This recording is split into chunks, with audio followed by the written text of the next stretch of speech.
stood in the back corner of the reception hall, watching my mother feed wedding cake to her new husband while 200 guests cheered. My plate held nothing but a single piece of stale bread, the only food I'd been served all night. "This is what you deserve," my mother had whispered earlier, sliding the plate in front of me with a smile that didn't reach her eyes. That moment didn't just hurt my pride. It burned through every lie she'd ever told me about family and love, because this wasn't the first time she'd used her power to humiliate me. Before we jump back in, tell us where you're tuning in from, and if this story touches you, make sure you're subscribed, because tomorrow, I've saved something extra special for you. In that elegant ballroom, surrounded by laughter and celebration, I didn't cry, I smiled. Ever wonder what happens when the person they've pushed aside for years finally decides to stop accepting crumbs? I'd spent my entire life being the daughter my mother kept in the shadows. The one who paid her bills when she forgot, who rearranged her schedule whenever mom needed something, who stood back while she lavished attention and resources on my younger half-sister, Veronica. The Grand Pacific Hotel sparkled under crystal chandeliers, with imported flowers cascading down columns and waitstaff in tailored uniforms gliding between tables. It was the kind of venue reserved for people wanting to showcase their wealth and status, exactly what my mother had always craved. I wore a simple emerald dress, modest heels, and minimal jewelry. Nothing that would compete with the bride, just as I'd been instructed through the terse text message I'd received 3 days before the wedding. Wear something plain.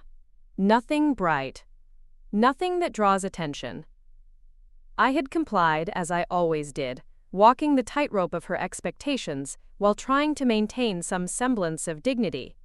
As I stood watching the festivities from my designated corner table, far from family, seated with distant acquaintances who barely acknowledged my existence, I felt a presence beside me. It was Thomas, my mother's oldest friend, his expression a mixture of discomfort and pity. "I saw what happened with the food," he said quietly, his voice barely audible over the band's performance. "That wasn't right, Sophia." I adjusted my posture, straightened my spine, and offered him the practiced smile I'd perfected over years of pretending everything was fine. "It's fine, I'm not even hungry." The lie tasted bitter on my tongue. Thomas frowned, the creases around his eyes deepening. "I've known your mother for 30 years. She's always been particular. But this?" He shook his head. "This crosses a line." I said nothing, my attention focused on my mother as she twirled across the dance floor, radiant in her 4th wedding gown. She caught my eye for just a moment, her expression hardening before she turned away, leaning in to whisper something to my sister. They both laughed, glancing in my direction. "They're talking about you," Thomas confirmed, his voice low. "I'm sorry." The weight of his pity felt almost as heavy as my mother's dismissal. "Almost." "Don't be," I replied, setting down the untouched bread. "I'm not."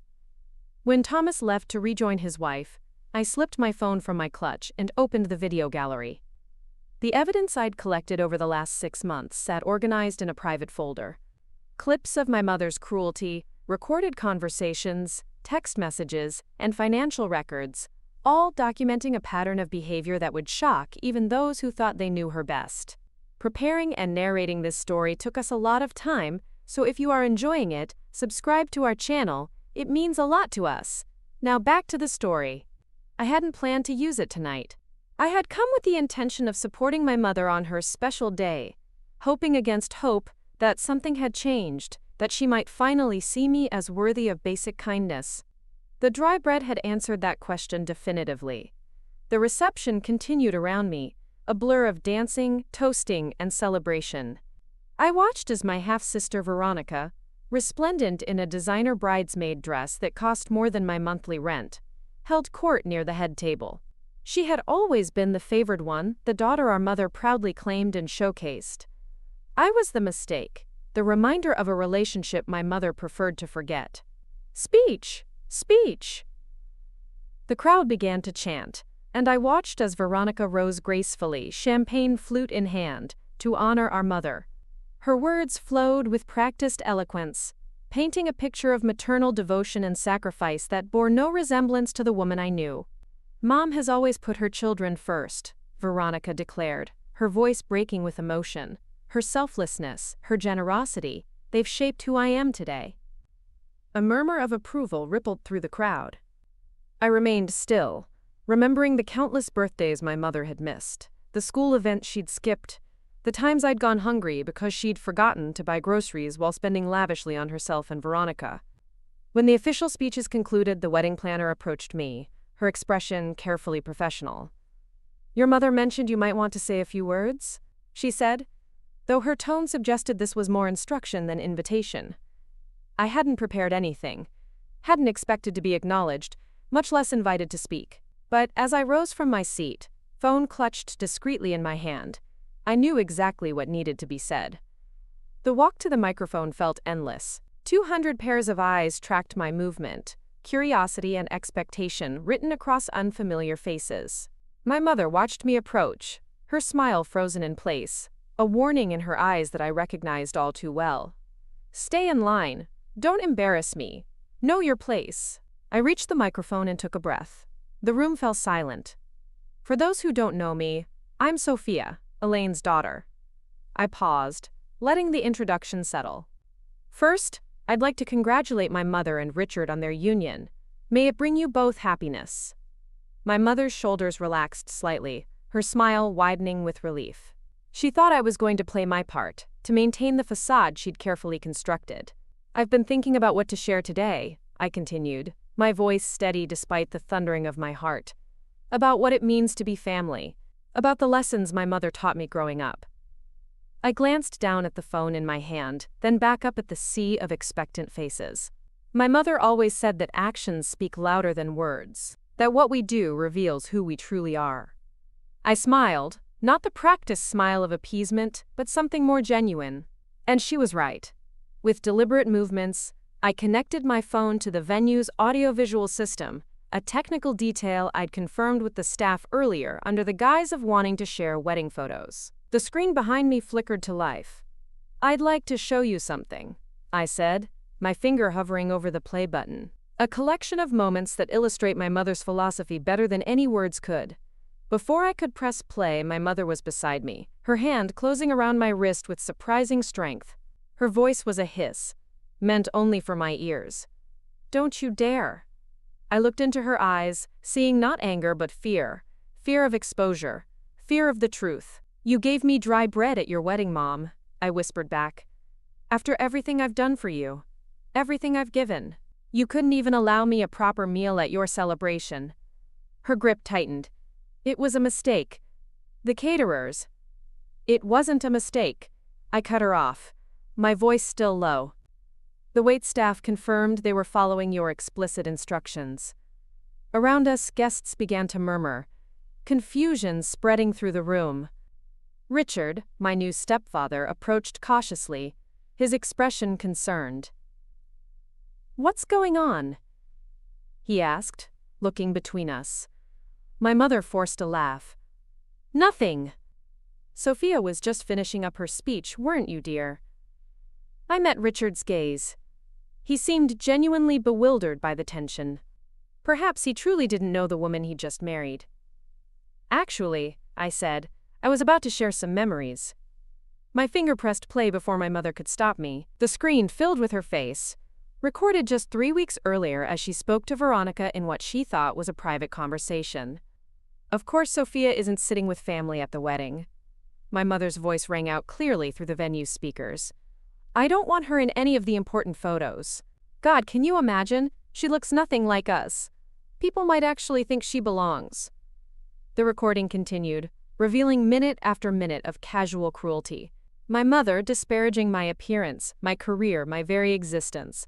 Veronica's laughter encouraging her. Plans to exclude me from family events while continuing to accept my financial support. And finally, the most damning clip of all.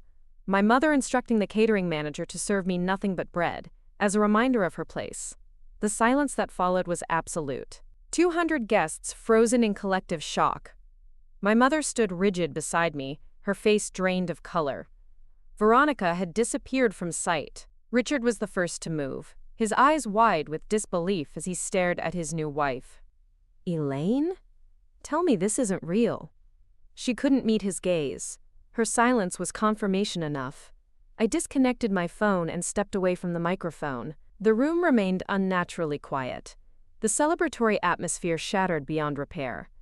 As I walked toward the exit, my head held high, I heard the murmurs beginning behind me, the whispers of shock, of judgment, the sound of a carefully constructed image crumbling under the weight of truth. Outside in the cool evening air, I took my first deep breath in what felt like hours.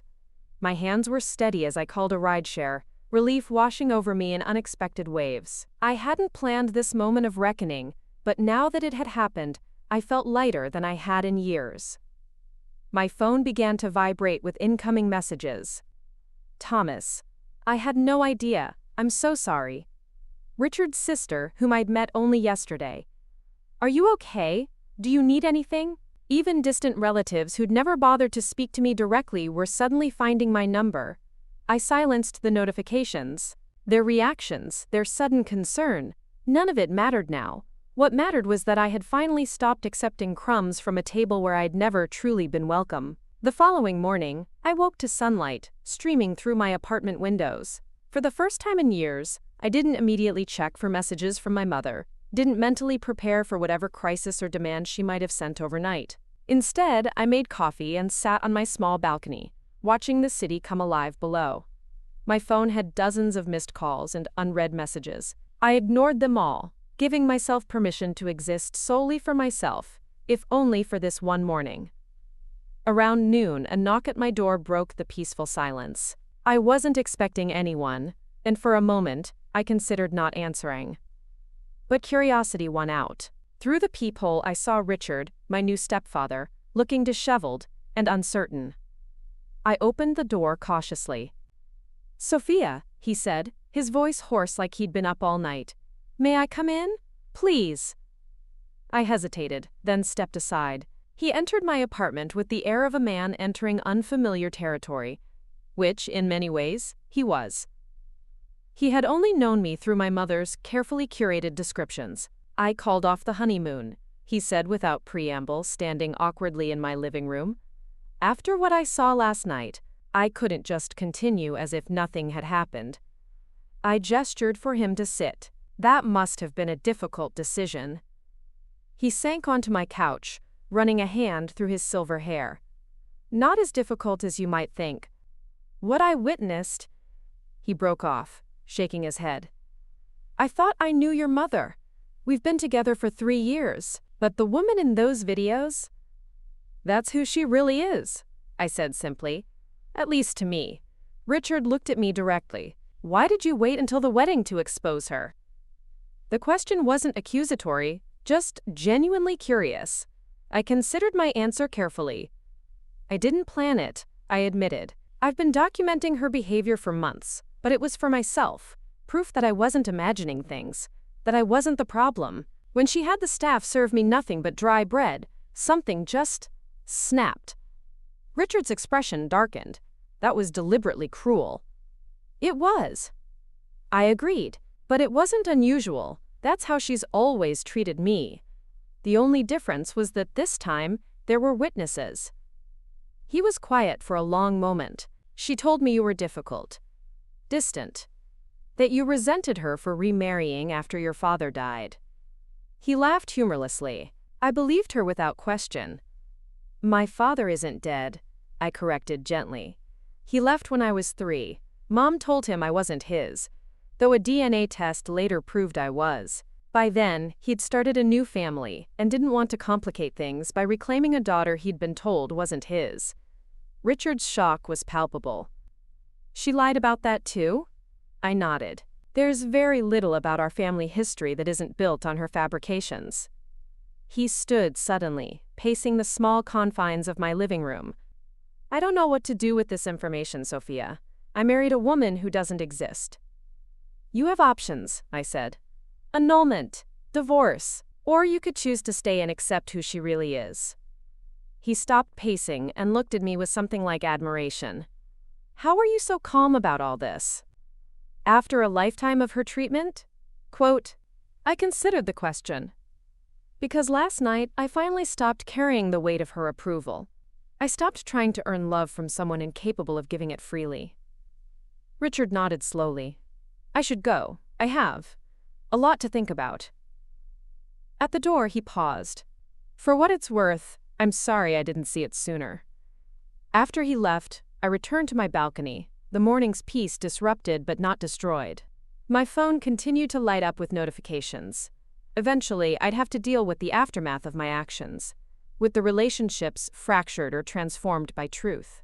But not yet. For now, I savored the feeling of having finally stood up for myself, of having chosen dignity over acceptance. The bread had been dry, but my future, for the first time in my life, tasted like possibility. I didn't expect the fallout from the wedding to reach me so quickly. By evening, my phone had become a battleground of conflicting reactions. Messages of support from distant relatives who'd witnessed my mother's behavior firsthand over the years, angry tirades from my mother's closest allies, and confused inquiries from those caught in the middle. Veronica's name flashed across my screen repeatedly, her voicemails growing increasingly desperate as the hours passed. I listened to each one, hearing the gradual shift from outrage to something resembling fear. How could you humiliate Mom like that? Her first message, sent barely an hour after I'd left the reception. You've ruined everything. Richard's family is pulling away. The gifts are being returned. 2 hours later, her voice sharper with panic. Sophia, please. Mom's not talking to anyone. She's locked herself in the bathroom. Call me back. By midnight, the edge had left her voice, replaced by genuine concern. I didn't return any calls that night. Instead, I drew a bath, poured a glass of wine, and allowed myself to process the enormity of what I'd done. Not with regret. I couldn't bring myself to feel that, but with a strange mixture of relief and trepidation. I'd finally stood up for myself, but in doing so, I'd altered the landscape of my entire family dynamic. The bathwater had cooled, and my wine glass stood empty when the most unexpected call came through. My biological father, Marcus, a man I'd spoken to perhaps 5 times in my entire life. Sophia? His voice sounded older than I remembered, hesitant. I heard about what happened at your mother's wedding. I sat up straighter, water sloshing around me. How? Your cousin Emma called me, she thought I should know. Emma? My mother's niece who'd always been kind to me, who'd stayed in touch even when others hadn't bothered.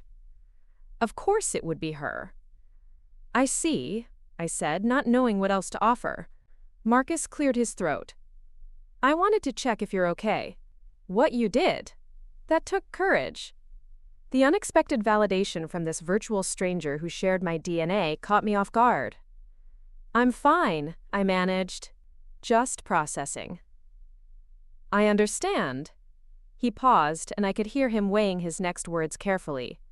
I also wanted to say that I'm sorry. About everything.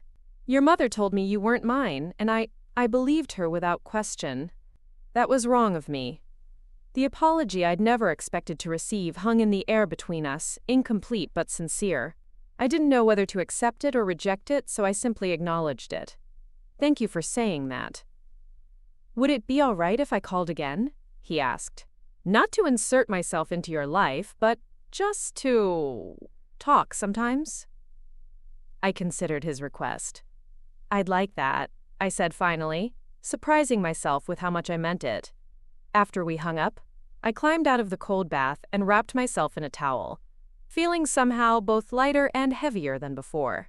The foundations of my life were shifting, old structures crumbling while new possibilities emerged from the dust. When morning came, I woke to a text from Thomas asking if he could stop by. I hesitated before responding. Thomas had been a constant in my life since childhood, my mother's oldest friend. But he had also been complicit in her treatment of me, watching from the sidelines without intervention. 1 p.m. works, I texted back, giving myself time to prepare. Thomas arrived exactly on time, bearing a small bouquet of wildflowers and a face lined with concern. These reminded me of the ones you used to collect as a little girl, he said, handing me the flowers. Remember how you'd press them between your mother's cookbooks? The ones she never used? Quote, the memory struck me with unexpected force. Myself at 7 or 8, carefully arranging purple coneflowers and black-eyed Susans between the pages of untouched culinary volumes. My mother had only kept those books for show, for the impression of domesticity they created in her pristine kitchen. "I remember," I said, accepting the bouquet. "Thank you." We settled in my small living room, the afternoon light casting gentle shadows across the floor. "I've known your mother for 30 years, Thomas began, his hands clasped tightly in his lap. "I thought I knew her completely." I said nothing, waiting. "The videos you showed at the wedding." He shook his head. "I knew Elaine could be difficult, temperamental. I knew she played favorites with you and Veronica, but I never imagined the extent of it." "You never asked," I pointed out, my voice calm despite the accusation within my words. Thomas flinched. "You're right. I saw enough to know something wasn't right, but I convinced myself it wasn't my place to interfere." He looked directly at me. "I failed you, Sophia. I was the adult in the room for most of your childhood, and I looked the other way." His accountability surprised me. I'd expected excuses, justifications for his inaction. The straightforward admission of failure was something I hadn't prepared for. "Why are you here, Thomas?" He reached into his jacket pocket and withdrew a small, worn leather notebook. "After the wedding, I couldn't sleep. I kept thinking about all the times I should have stepped in but didn't. So I started writing them down, every instance I could remember." He set the notebook on the coffee table between us. "It's not a gift. It's not meant to make you feel better. It's just evidence that someone else saw what was happening, even if they were too cowardly to do anything about it." I stared at the notebook, uncertain whether to touch it. "There's something else," Thomas continued. "Something you should know about your grandmother's inheritance." My attention snapped back to him. "What inheritance? Grandmother Clara left everything to Mom. That's what I was always told." Thomas's expression shifted to one of genuine surprise. "She told you that? Elaine told you Clara left everything to her." A cold feeling settled in my stomach. "Yes, Mom said Grandmother Clara's house and savings went to her as the only child."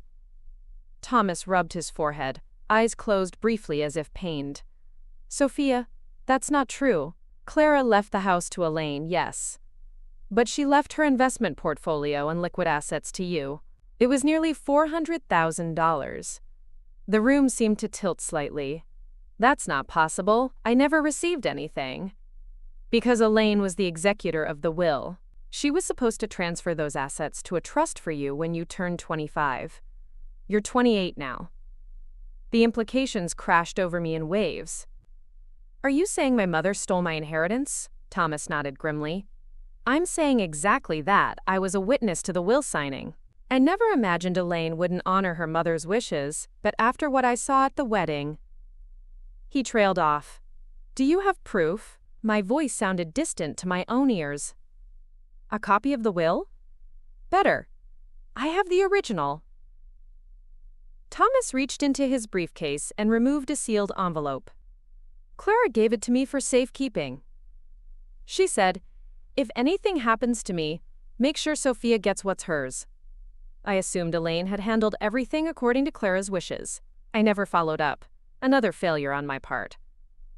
I accepted the envelope with trembling fingers, the paper heavy with the weight of revelations it contained. "Why now?" I asked. "Why are you giving this to me now?" Thomas's expression was solemn.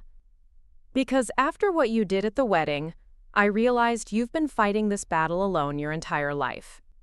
It's long past time someone stood beside you." After Thomas left, I sat with the unopened envelope and leather notebook, unable to bring myself to examine either one immediately. The knowledge that my grandmother had thought of me, had wanted to secure my future, filled me with a bittersweet ache. Clara had died when I was 23, 2 years before I would have received the inheritance she intended for me. The persistent buzz of my phone drew me back to immediate concerns. Veronica again. This time I answered. "Sophia?" Her voice was raw, as if she'd been crying. "Finally. I've been trying to reach you for hours." "I know." I kept my tone neutral. "What do you need, Veronica?" She hesitated, clearly thrown by my directness. "Mom's not well. After what happened at the wedding, she's not herself. Richard's gone. Half the family isn't speaking to her. She needs you. A familiar weight settled on my shoulders, the expectation that I would set aside my own feelings to manage my mother's emotional state. It was a role I'd played my entire life, rushing to smooth over problems she'd created, to absorb her pain while minimizing my own. "No," I said simply. "What do you mean, no?" Veronica's voice rose an octave. "She's your mother." "And I'm her daughter," I countered. "The daughter she's belittled, manipulated, and stolen from my entire life. Did you know Grandmother Clara left me an inheritance? One Mom never gave me?" The silence on the other end of the line told me Veronica had known, or at least suspected. "That's different," she finally managed. "Mom needed that money for what?" I cut her off. "For the luxury car she bought the year after Clara died? For your college tuition at that private university while I worked 2 jobs to pay for community college? For her endless home renovations and designer clothes? You don't understand how hard it's been for her," Veronica insisted, her voice hardening. "Being a single mother, raising 2 daughters." "She wasn't a single mother," I interrupted. "She had my father's child support until I was 18, plus alimony. She had Grandmother Clara's house free and clear. And apparently, she had my inheritance too." Veronica made a frustrated sound. "This isn't about money, Sophia. This is about family. About being there when it counts." "You're right," I agreed. "It is about being there when it counts. Where was Mom when I graduated college? When I lost my job during the pandemic? When I had surgery last year and needed someone to drive me home from the hospital?" "She was busy," Veronica protested weakly. "Too busy for her daughter," I said. "Just like I'm too busy for her now." After hanging up, I finally opened Clara's will. The document confirmed everything Thomas had told me. The investment account, the savings, all designated for me upon my 25th birthday. My grandmother's elegant handwriting filled the margins with personal notes. For Sophia's education, for Sophia's first home, for Sophia's security. Clara had seen me when no one else did. Had planned for my future when my own mother couldn't be bothered to attend my high school graduation. With shaking hands, I reached for the leather notebook Thomas had left. Page after page documented incidents from my childhood and adolescence. Moments when my mother had shown blatant favoritism, had belittled me in public, had taken what was mine and given it to Veronica. Thomas had dated each entry, creating a timeline of neglect and emotional abuse that spanned 2 decades. One entry from when I was 12 stood out. "Elaine forgot Sophia at the mall today. Left with Veronica to attend a movie. Sophia called me for a ride home. When I asked Elaine about it later, she laughed and said Sophia needed to learn independence." I remembered that day, the panic rising in my chest as I realized they'd left without me. The humiliation of having to call Thomas, afraid he'd think I was overreacting. The crushing disappointment when my mother returned home and dismissed my tears as dramatic. Another entry from my 16th birthday. "No celebration for Sophia. Elaine claimed they couldn't afford a party this year due to financial constraints. 2 weeks later, bought Veronica a used car for no occasion." Memory after memory, all validated by an outside observer. The relief of knowing I hadn't imagined or exaggerated the disparity in treatment was overwhelming. By the time I reached the final page, night had fallen. The last entry was dated just 3 months ago. Elaine refused to help Sophia after her apartment flooded, said she had no extra money to assist. The same week, she paid for Veronica's 2-week European vacation as an early wedding present for Elaine and Richard.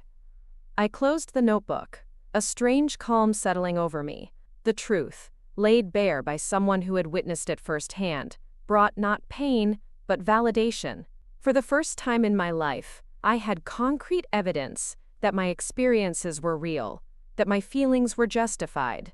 My phone buzzed again, a text from an unfamiliar number. "This is Richard. Can we meet tomorrow? There's something you should know." I replied with a simple yes and my address. Sleep eluded me that night. I sat on my balcony until dawn, watching the city lights flicker and fade as morning approached. By the time Richard arrived at 10, I had showered, dressed, and prepared myself, for whatever new revelation awaited. He looked even more disheveled than the day before, his clothes wrinkled, his silver hair uncombed. "I've left your mother," he said without preamble, settling heavily onto my couch. "The marriage is being annulled." I nodded, unsurprised. After what he'd witnessed at the wedding, continuing the relationship would have required a level of denial I didn't think Richard possessed. "I'm not here about that, though," he continued, pulling a flash drive from his pocket. "I found this in Elaine's desk while collecting my things. It's labeled with your name." He handed me the small device, its plastic casing worn as if it had been handled frequently. "Did you look at what's on it?" I asked. Richard shook his head. "It wasn't mine to examine.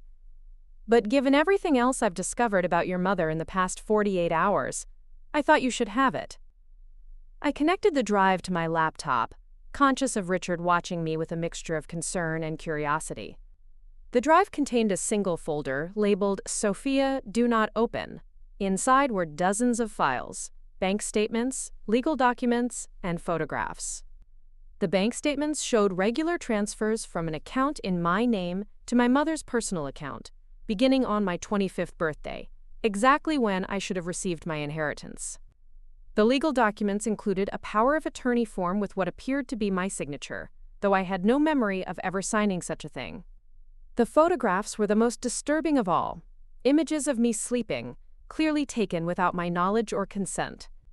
In one, my mother stood beside my unconscious form, holding a document and a pen. In another, she was placing papers into a file folder while I remained asleep on the couch. "She drugged me," I whispered, the realization hitting me with physical force. "She put something in my drink and forged my signature on the power of attorney." Richard's face had gone pale. "Jesus Christ," he muttered. I had no idea who I was marrying. I continued scrolling through the files, each one revealing a new layer of my mother's deception. She hadn't just stolen my inheritance, she'd documented every step of the process, keeping evidence of her own crimes like trophies. "Why would she keep all this?" Richard asked. "It's incriminating." "Control," I said, recognizing the pattern. She kept it to remind herself of her power over me, of how easily she could take what was mine. I closed the laptop, unable to look at the evidence of my mother's betrayal any longer. "What will you do now?" Richard asked quietly. I thought about the dry bread at the wedding, about the years of emotional manipulation, about the inheritance that should have changed the trajectory of my adult life. "I'm going to reclaim what's mine," I said. "All of it." The next morning, I made an appointment with Eleanor Lawson, a friend from college who'd become a successful attorney specializing in financial fraud and elder abuse. I hadn't spoken to her in nearly a year, but she responded to my text within minutes, offering to meet me that afternoon. "Bring everything you have," she wrote. "Every document, every recording, every photograph. Don't leave anything out, no matter how small it might seem." I packed Thomas's notebook, the flash drive from Richard, and my grandmother's original will into a leather portfolio. As I was about to leave, my phone rang, Veronica again. "Mom's gone," she said without preamble, her voice tight with panic. "She emptied her bank accounts yesterday and disappeared. She's not answering her phone." A cold feeling settled in my stomach. When exactly did this happen? "I don't know for sure. I went to check on her this morning and found the house empty. Her clothes are gone, her passport is missing, and there's no note. I called the bank, and they said she withdrew everything in cash yesterday afternoon. The timing wasn't coincidental." My mother must have realized Richard had taken the flash drive, must have understood the implications of her evidence falling into my hands. "Have you called the police?" I asked, already knowing the answer. Veronica scoffed. "And tell them what? That our grown mother decided to take a trip without informing her adult daughters? They'd laugh me out of the station." She had a point. My mother wasn't elderly or mentally impaired. She was a competent adult who had every right to travel without explanation. "Did she take anything unusual?" I asked, thinking of the documents that might still be in her possession. "I don't know what you mean by unusual," Veronica said, frustration edging her voice. Clothes, jewelry, personal items. The safe in her bedroom is empty. The safe, where my mother kept her most important documents, birth certificates, property deeds, insurance policies, and possibly more evidence of her financial crimes against me. I'll be over in 20 minutes, I said, making a quick decision. Don't touch anything else. Don't call anyone. Just wait for me. I texted Eleanor to postpone our meeting, then drove to my mother's house, a sprawling Tudor-style home in an exclusive neighborhood purchased with money that should have been mine. The irony wasn't lost on me that I was now racing to this house out of concern for the woman who had systematically betrayed me throughout my life. Veronica met me at the door, her normally perfect appearance disheveled, eyes red from crying. I've been trying her phone every 5 minutes. It's going straight to voicemail now. I moved past her into the foyer, taking in the familiar surroundings with new eyes. The crystal chandelier that had been installed the month after my grandmother died. The imported marble floors that had replaced the original hardwood around the same time. All funded with my stolen inheritance. Show me her bedroom, I instructed, having never been allowed in that sacred space as a child or adult. Veronica led me upstairs to a massive suite decorated in cream and gold. A king-sized bed dominated the center, its silk sheets still rumpled from recent use.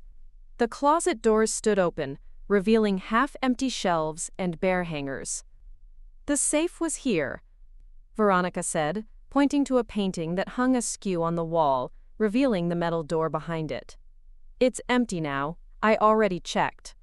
I approached the safe, examining it carefully. Standard combination lock, nothing sophisticated.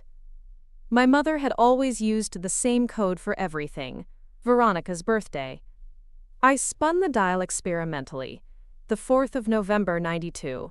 To my surprise, the handle turned, and the door swung open. You said it was empty, I said, staring at the contents. A single manila envelope. Veronica came to stand beside me.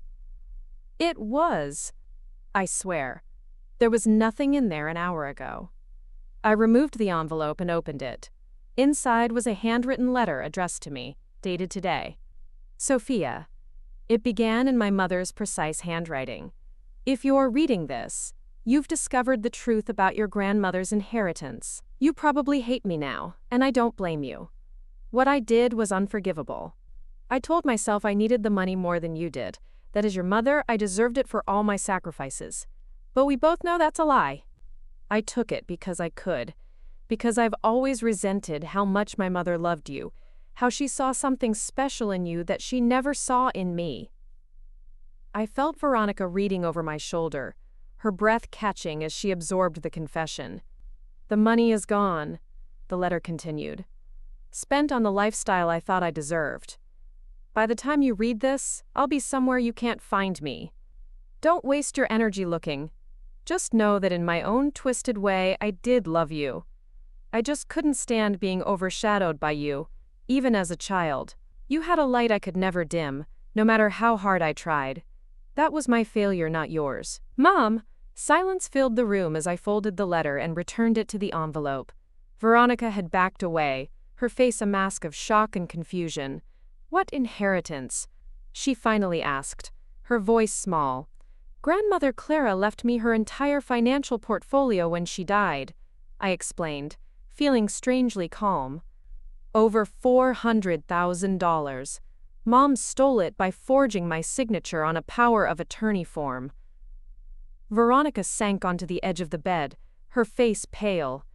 I didn't know. Didn't you? I challenged gently. You never questioned where the money came from for your tuition? For the renovations?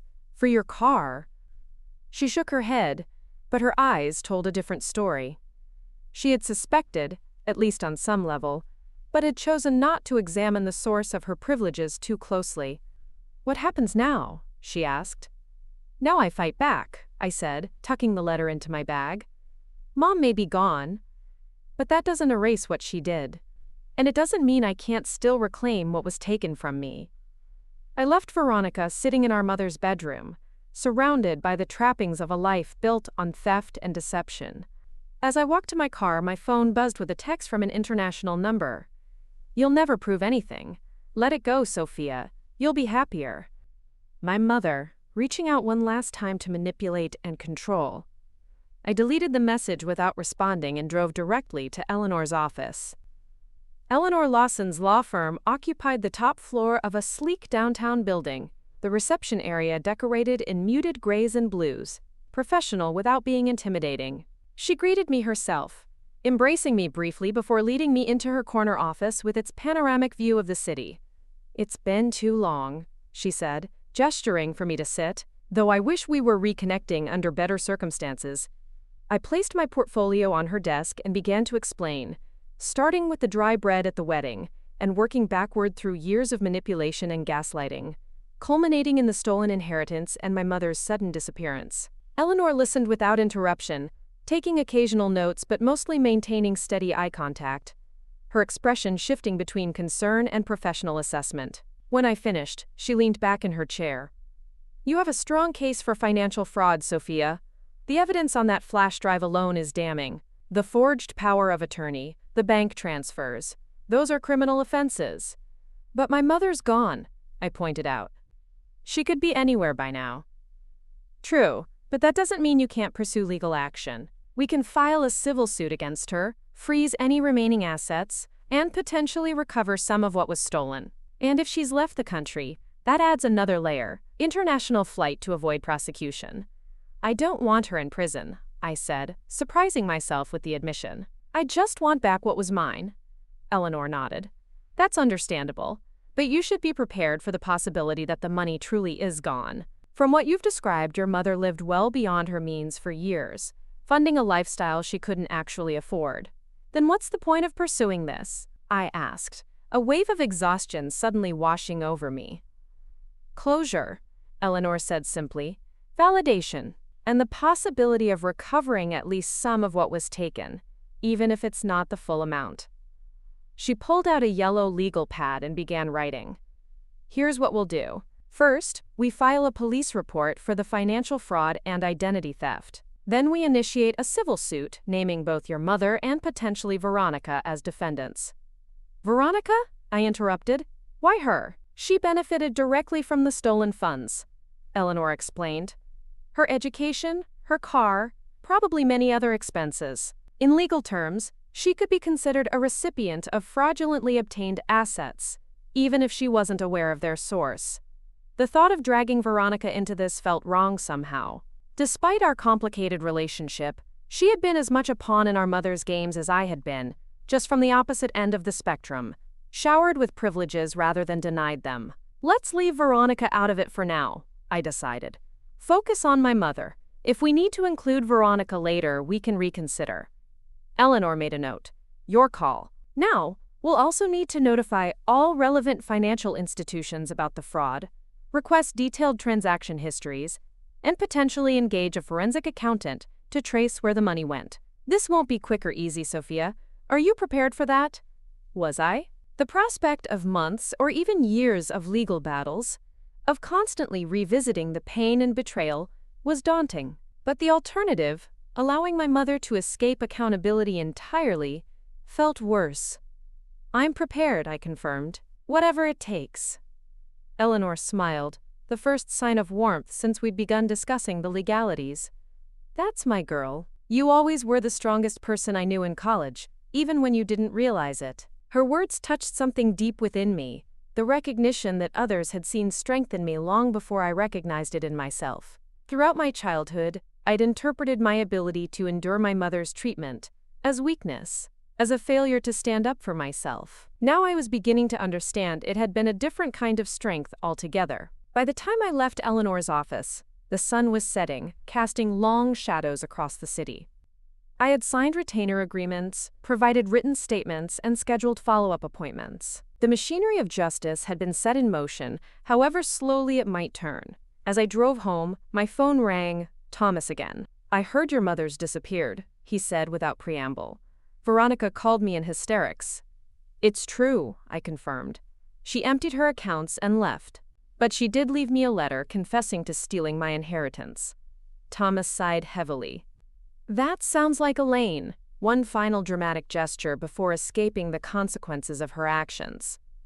I've retained an attorney, I told him. I'm pursuing legal action.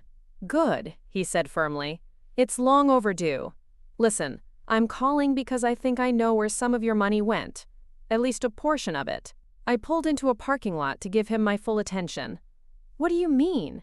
After you left yesterday, I couldn't stop thinking about Clara's will and Elaine's theft. So I started looking through some old files I kept from when I helped Clara with her investments. There was a property she purchased shortly before her death. A small cottage on Lake Michigan. It was meant to be a surprise for you. She told me once that you'd always loved the lake, that you talked about having a little place there someday.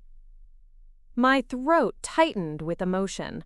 I had told my grandmother that dream on one of our rare private outings, never imagining she'd remember it, let alone act on it. The cottage was purchased in Clara's name, quote, Thomas continued, but the deed was supposed to transfer to you along with the rest of the inheritance. I checked the county records this morning.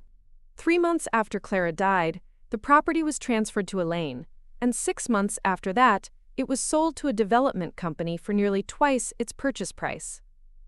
Another piece of my grandmother's legacy. Another gift intended for me, taken by my mother without hesitation or remorse. I have all the documentation, Thomas said. The original purchase, the transfer to Elaine, the subsequent sale. I'll drop everything off at your apartment tomorrow morning. Thank you, I managed, though the words felt inadequate. After hanging up, I sat in my car for a long time, watching darkness settle over the city. The scope of my mother's betrayal kept expanding, revealing new depths I hadn't imagined possible. Yet with each revelation came a strange sense of clarity, as if the fog that had surrounded my childhood was finally lifting. I drove home through streets glittering with evening lights, my mind racing with possibilities. The legal battle ahead would be challenging, but for the first time, I felt a sense of purpose beyond merely surviving my mother's treatment. I was fighting not just for financial restitution, but for recognition of the truth, that I had been wronged, systematically and deliberately, by the person who should have protected me above all others. My apartment felt different when I returned. Not just a space where I lived, but a sanctuary I had created for myself despite everything working against me. I moved through the rooms, turning on lamps, creating pools of warm light against the gathering darkness. On my nightstand sat a small framed photograph of my grandmother Clara and me on my 16th birthday. She had taken me to dinner when my mother forgot to plan a celebration. In the picture, we were both laughing, our heads close together, her arm around my shoulders. I picked up the frame, tracing her face with my fingertip. I'll make this right, I whispered to her image. I promise. As I prepared for bed, my phone lit up with a final text for the day, from Richard. I've been going through Elaine's files. Found more documents you should see. When can I bring them over? Tomorrow morning, I replied. Thomas is coming by as well. You can both meet me at 10. I slept more soundly that night than I had in years, as if some part of me had been keeping watch all this time, and could finally rest. The knowledge that I was no longer facing this battle alone, that Thomas, Richard, and Eleanor were now standing with me, created a sense of security I'd never experienced before. Morning brought clear skies and a renewed sense of determination. I made coffee and set out cups for my guests, oddly nervous about hosting this impromptu strategy meeting in my modest apartment. Richard arrived first, carrying a thick folder and looking more composed than he had in our previous encounters. Thomas followed shortly after, his expression grave but resolute. I've been up all night going through these, Richard said, spreading documents across my kitchen table. Financial statements, property records, insurance policies, it's all here. Elaine kept meticulous records of every transaction. Almost as if she were proud of what she'd done, Thomas observed, examining a bank statement that showed the transfer of my inheritance into my mother's personal account. Or as if she knew this day might come, I suggested. She documented everything to keep track of her lies, to make sure she never slipped up. Richard nodded. That fits with what I saw during our relationship. Elaine was always concerned with appearances, with maintaining the perfect facade. She kept detailed notes about everything, Gifts she'd given, compliments she'd received, slights both real and imagined. Control, Thomas said. It was always about control with Elaine. Even when we were young, I watched these two men, one who had almost become my stepfather, the other who had been a bystander to my childhood, compare notes about the woman who had shaped so much of my life through her absence and cruelty. There was something surreal about witnessing their dismantling of my mother's carefully constructed image, their growing understanding of who she truly was. "There's something else you should know," Richard said, his expression somber as he slid a particular document toward me. "This is a life insurance policy Elaine took out on you 5 years ago. She's the sole beneficiary." A chill ran through me as I stared at the paper. "Why would she?" "For the money," Thomas interrupted gently. "It's a $2 million policy, far more than would be reasonable for a parent to take out on an adult child." Richard's voice was carefully controlled. "In light of everything else we've discovered, I found this concerning, especially given her sudden disappearance." The implications hung heavy in the air between us. My mother had already stolen my inheritance. What else might she have been planning? "I've notified the insurance company," Richard continued. "They're investigating the policy for fraud. It appears your signature was forged on this document as well." I sat back, momentarily overwhelmed by this new development. My mother hadn't just stolen from me. She had potentially put my life at risk for financial gain. The boundary between emotional abuse and something far more sinister had blurred in a way I hadn't anticipated. "We need to take this to Eleanor," I said finally, gathering the documents into a pile. "Today." Both men nodded in agreement. As they prepared to leave, Thomas paused at my door. "Sophia," he said quietly, "I want you to know that whatever happens with the legal proceedings, whatever we discover about Elaine's actions, you haven't been alone. Not completely. I failed you in many ways, but I never stopped caring about your well-being. I just didn't know how to show it properly." The admission touched me unexpectedly. "Thank you for saying that," I replied. "And for helping me now?" After they left, I sat alone in my apartment, surrounded by the evidence of my mother's betrayal, but also by the surprising support that had emerged in its wake. People I had thought indifferent to my struggles were now actively helping me fight for justice. I thought of the dry bread my mother had served me at her wedding, a deliberate humiliation meant to remind me of my place in her version of our family story. She couldn't have known that simple act of cruelty would be the catalyst for her undoing, for the unraveling of decades of deception. As I gathered the documents to take to Eleanor's office, I felt not anger but a profound sense of liberation. The truth, however painful, was finally coming to light. And in that light, I was finding not just justice, but unexpected allies and my own long-dormant strength. Eleanor wasted no time putting our evidence to use. Within 2 weeks of our initial meeting, she had filed a civil lawsuit against my mother for fraud, identity theft, conversion of assets, and breach of fiduciary duty. The insurance company had launched its own investigation into the suspicious life insurance policy, and the local police had opened a criminal case based on the forged documents and financial records we'd provided. "We've also submitted requests to freeze any accounts your mother might still have access to," Eleanor explained during our follow-up meeting. "And we've filed for an emergency injunction to prevent her from transferring or selling any additional assets." "Do you think we'll actually find anything?" I asked, trying to temper my expectations. "She's had years to hide this money." Eleanor's expression was measured but optimistic. "People like your mother often get careless. They believe they're too clever to get caught, which makes them sloppy. And based on what Richard and Thomas have provided, she's left quite a paper trail." I nodded, thinking of the meticulous records my mother had kept, evidence of her own crimes preserved like trophies. "There's something else," Eleanor continued, her tone shifting slightly. "I've been in contact with the district attorney's office. Given the extent of the fraud and the evidence we've accumulated, they're considering filing criminal charges. If convicted, your mother could face prison time." The possibility hung in the air between us. Part of me recoiled from the idea of my mother behind bars, despite everything she'd done. Another part recognized it as the just consequence of her actions.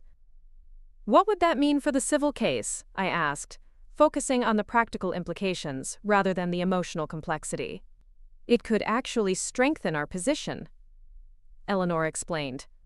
A criminal conviction would essentially establish the facts of the fraud, making it easier to prevail in civil court. But there's something else to consider.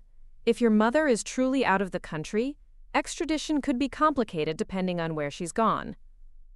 I hadn't considered that angle. My mother might be beyond the reach of American justice entirely, living comfortably off my stolen inheritance in some country with lax extradition laws. So she might get away with it after all, I said, unable to keep the disappointment from my voice. Eleanor reached across her desk to squeeze my hand, a gesture that surprised me with its familiarity. Don't lose hope yet. The legal system moves slowly, but it's thorough. And international financial crimes are taken very seriously these days. Your mother may have fled, but her money trail is still here. When I left Eleanor's office that afternoon, the city seemed different somehow. Buildings taller, sky wider, possibilities more expansive. I had spent so many years accepting my mother's narrative of my life that challenging it felt like stepping into an entirely new world, one where justice might actually be possible. My phone buzzed as I reached my car. A text from Veronica. "Can we talk? Please." "It's important." I hesitated, uncertain whether engaging with my half-sister would help or hinder my healing process. But curiosity won out, and I found myself typing back, "My place, 7 p.m. Veronica arrived exactly on time, looking nothing like the polished, confident woman I'd grown accustomed to seeing. Her hair was pulled back in a simple ponytail, her face bare of makeup, her clothing casual rather than designer. She carried a large cardboard box, which she set carefully on my coffee table. "Thank you for seeing me," she said, her voice smaller than I remembered. "I wasn't sure you would." "I almost didn't," I admitted, gesturing for her to sit. "What's in the box?" Veronica perched on the edge of my couch, hands clasped tightly in her lap. "After you left Mom's house the other day, I started thinking about everything you said, about Grandmother Clara's inheritance, about Mom stealing from you. At first, I didn't want to believe it. I told myself you were exaggerating, that you'd always been jealous of my relationship with Mom." I raised an eyebrow but said nothing, allowing her to continue. But then I remembered all these little things that never made sense. How we suddenly had money for renovations right after Grandmother died. How Mom insisted I attend that expensive university when we'd always talked about state school before. How she bought me that car out of nowhere. Veronica's voice cracked slightly. I realized I'd been complicit, even if I didn't know the full truth. I accepted all these gifts without ever questioning where they came from. She reached for the box. So I started going through my things, everything Mom ever bought me that seemed out of our budget. Designer clothes, jewelry, my laptop, even textbooks and tuition payments. I calculated the approximate value of everything. She opened the box to reveal neatly folded clothing, small jewelry boxes, and a stack of financial documents. "It's not everything, and it doesn't begin to make up for what Mom took from you. But it's a start." I stared at the contents of the box, then at my sister, unsure how to respond to this unexpected gesture. "I'm not asking for forgiveness," Veronica clarified quickly. "I know I was awful to you growing up. I believed Mom when she said you were difficult and ungrateful. I enjoyed being the favorite, having things you didn't have. I was a terrible sister." Her candor caught me off guard. I had expected defensiveness, perhaps even accusations, but not this raw honesty. "Why now?" I asked, genuinely curious. "You've had your whole life to question Mom's treatment of me. What changed?" Veronica looked down at her hands. "When I saw that video at the wedding, heard Mom talking about you like that, it was like seeing her clearly for the first time. And when I realized she'd stolen your inheritance," she trailed off, blinking back tears. "I keep thinking about how different your life could have been with that money. College without debt, a home of your own, financial security. She took all that from you, and I benefited from it." I remained silent, processing her words. Part of me wanted to reject this olive branch, to hold on to the righteous anger that had propelled me through the past few weeks. But another part recognized the courage it must have taken for Veronica to come here, to acknowledge her role in my pain. "I don't expect us to suddenly become close," Veronica continued when I didn't respond. "But I want you to know I'm done defending her. I've told the police everything I know, and I'm willing to testify if it comes to that." Finally, I nodded, accepting her words if not yet ready to fully forgive. "Thank you for bringing these things. But you don't need to give back your clothes or jewelry, that won't solve anything." "What about the money?" she asked, gesturing to the financial documents. "I've calculated what I can pay back monthly from my salary. It's not much, but—" "Keep it," I interrupted. "This isn't about punishing you, Veronica, it's about holding Mom accountable for what she did." Relief flickered across her face, quickly replaced by determination. "Then let me help in other ways. I want to be part of making this right." For the first time in our adult lives, I saw my half-sister not as my mother's favored child, or as my childhood tormentor, but simply as another woman trying to find her way through the wreckage of our mother's manipulations. "Okay," I said finally. "You can help." That night, after Veronica left, I sat on my balcony watching the city lights, thinking about family, the one I'd been born into, and the one I was creating now through newfound allies and unexpected reconciliations. The path forward wasn't clear yet, but for the first time it felt like I was walking on solid ground rather than shifting sand. The next morning brought unexpected news. Eleanor called early, her voice crackling with energy despite the hour. "We found something." "A property in Belize, purchased 3 years ago under a shell company that traces back to your mother. Beachfront villa, fully paid off, valued at approximately $1. $2 million. My breath caught. "That's where she's gone." "Most likely," Eleanor confirmed. "We're working with international authorities to confirm, but it fits the timeline. The purchase was made shortly after your grandmother's investment account was liquidated." "Can we recover it?" I asked, hope rising despite my efforts to stay realistic. "Potentially. Belize has strengthened its cooperation with U.S. authorities in recent years, especially regarding financial crimes. We're filing the necessary paperwork today to request seizure of the property as an asset purchased with stolen funds." After hanging up, I stood by my kitchen window, watching the morning light spread across the city. My mother had stolen my inheritance to create a luxury escape for herself, a safe haven beyond the reach of consequences. The calculated nature of the theft, planned years in advance, struck me anew. I was still processing this revelation when my phone rang again. This time, the caller ID displayed an unfamiliar international number. My heart raced as I answered. "Sophia." My mother's voice, unmistakable even across thousands of miles. "I understand you've been quite busy since my wedding." I said nothing, waiting. The lawyers, the police reports, dragging my name through the mud. It's all very dramatic, don't you think? Her tone was casual, almost amused, as if we were discussing a mildly interesting television show rather than her crimes. "It's not drama, Mom. It's justice." She laughed, the sound hollow and distant. "Justice? For what? For taking what should have been mine to begin with? Your grandmother always favored you, always thought you were so special. She never saw me that way."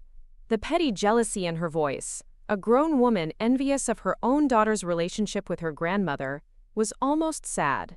"That doesn't justify stealing from me," I said calmly. "Nothing justifies what you did." "I gave you life," she countered, her voice hardening. "I raised you, clothed you, put a roof over your head. I deserved that money far more than you did." "Is that why you served me dry bread at your wedding?" I asked, changing direction abruptly. "To remind me of all you'd supposedly given me?" She hesitated, caught off guard by the question. "That was?" I was angry. "You've never appreciated everything I sacrificed for you." "What exactly did you sacrifice, Mom?" "Because from where I'm standing, you've spent my entire life taking, not giving." The line went quiet for so long, I thought she might have hung up. When she finally spoke again, her voice had lost its defensive edge, revealing something raw beneath.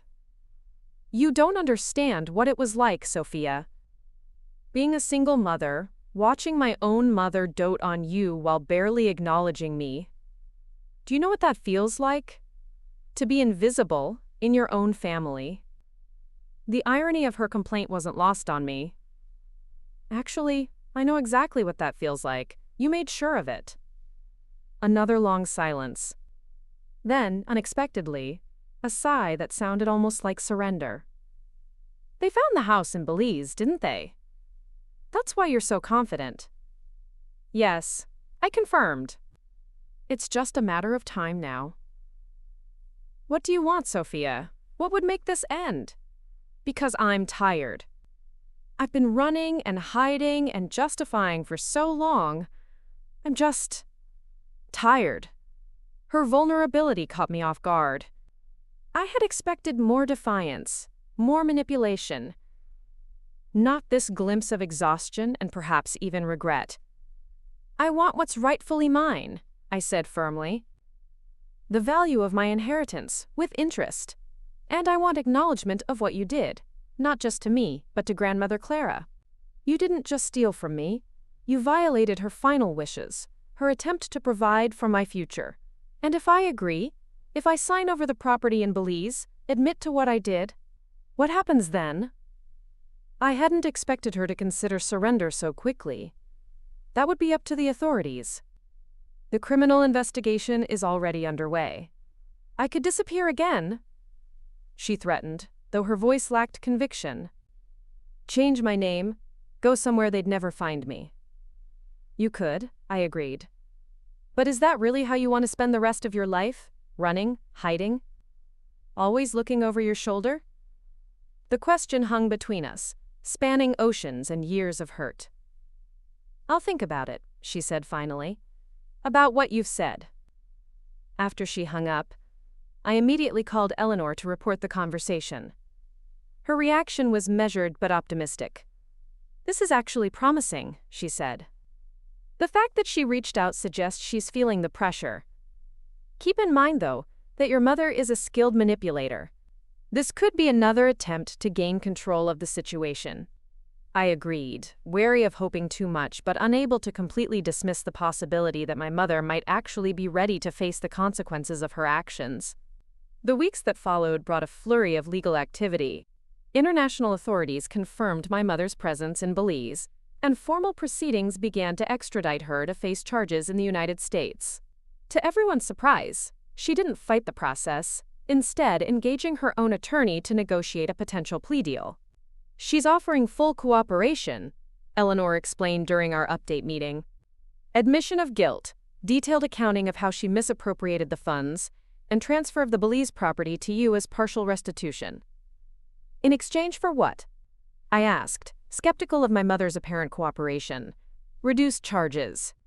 Possibly probation instead of prison time, given that this is her first criminal offense and she's returning a significant portion of what was taken. I considered the proposal. Prison had never been my goal. I wanted acknowledgement and restitution more than punishment. But I also wanted assurance that my mother understood the gravity of what she'd done. I need to talk to her, I decided, face to face, before I agree to anything. Eleanor nodded, unsurprised by my request. I'll arrange it. She's being returned to the country next week. We can schedule a meeting at my office. Seeing my mother again, after everything that had happened, was surreal. She sat across from me in Eleanor's conference room, looking smaller somehow, less intimidating than I remembered. Her designer clothes had been replaced by simple slacks and a blouse, her usual perfect makeup absent, revealing lines of stress and fatigue I'd never noticed before. Thank you for agreeing to meet, she said, her voice lacking its usual commanding tone. I nodded but said nothing, waiting for her to continue. I've had a lot of time to think, she went on, her eyes fixed on the table between us rather than meeting my gaze. About what I did to you, about why I did it. I told myself so many stories over the years, that I deserved the money more than you did, that I was just borrowing it temporarily, that as your mother I had the right to decide what was best for your inheritance. She paused, taking a deep breath before continuing. But the truth is simpler and uglier than that. I was jealous of the relationship you had with my mother, of the way she saw something special in you that she never saw in me. And instead of being happy that my daughter had that connection, I resented it. I wanted to take it away from you." Her honesty, however belated, caught me off guard. I had expected more justifications, more deflection of responsibility. "The bread at the wedding," I said, returning to the moment that had catalyzed everything. "Why?" She flinched slightly at the question. "Because I could. Because even after everything, the stolen inheritance, the years of favoritism toward Veronica, you still showed up to support me. Your loyalty made me feel exposed. Like if others saw it, they might question why I didn't return that loyalty. So I wanted to humiliate you, to make sure no one would focus on you or wonder about our relationship." The casual cruelty of her explanation should have hurt, but instead, it brought a strange sense of closure. This was who my mother truly was. Not a monster, not an evil mastermind, but a deeply insecure woman, whose own emotional wounds had led her to inflict new ones on her child. "I've signed the transfer documents for the Belize property," she continued when I didn't respond. "It's yours now. It won't make up for everything, but it's a start." "And the admission of guilt?" I asked. "The criminal charges." She nodded, resignation evident in her posture. "I've accepted the plea deal. 2 years of probation, restitution payments for the remainder of what I took, and a permanent record of financial fraud. My reputation is destroyed, but it's no less than I deserve." Part of me had expected to feel triumph in this moment. Vindication after years of gaslighting and manipulation. Instead, I felt something closer to pity, seeing my mother stripped of the facade she'd maintained for so long. "Why did you call me that day?" I asked, referring to her call from Belize. "You could have just disappeared, stayed hidden. Why reach out?" She looked up then, meeting my eyes directly for perhaps the first time in our entire conversation. "Because seeing that video at the wedding, hearing my own voice speaking about you that way, made me realize what I'd become. Running away didn't change that. Nothing would, except facing it directly." I nodded, accepting her answer without fully trusting it. My mother had spent a lifetime perfecting the art of saying what others wanted to hear. But the property transfer and legal plea were tangible actions that spoke louder than any words could. "I don't forgive you," I said finally, my voice steady. "Not yet. Maybe not ever. But I accept your restitution, and I won't oppose the plea deal." Relief flickered across her face. "Thank you, Sophia. That's more than I deserve." As I stood to leave, she reached out as if to touch my hand, then withdrew, respecting the boundary I'd established. "For what it's worth," she said quietly, "I am sorry. For everything." I paused at the door, looking back at the woman who had shaped so much of my life through her absence and cruelty. "I know," I said simply, and left. The months that followed brought changes I could never have imagined on that night at the wedding, when I stared down at a piece of dry bread and felt something finally break inside me. The Belize property was transferred to my name, its value not quite equal to my original inheritance, but substantial nonetheless. My mother adhered to her probation requirements and restitution schedule with surprising diligence. Veronica and I established a cautious relationship, not the close sisterhood that might have been possible in another life, but a respectful connection built on honesty, rather than the manipulated rivalry our mother had fostered between us. I visited the Belize property once, standing on its pristine beach, and feeling the strange circularity of reclaiming something purchased with money that should have been mine from the beginning.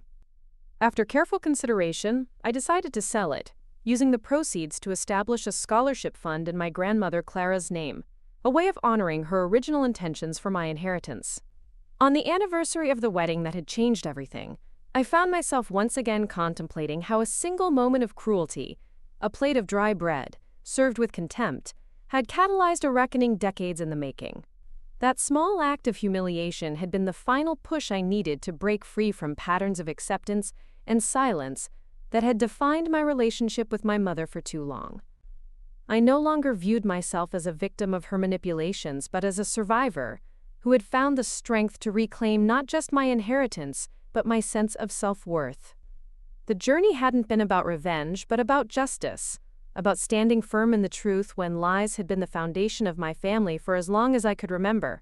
The sunset painted my apartment in hues of gold and amber as I poured a glass of wine and stepped onto my balcony.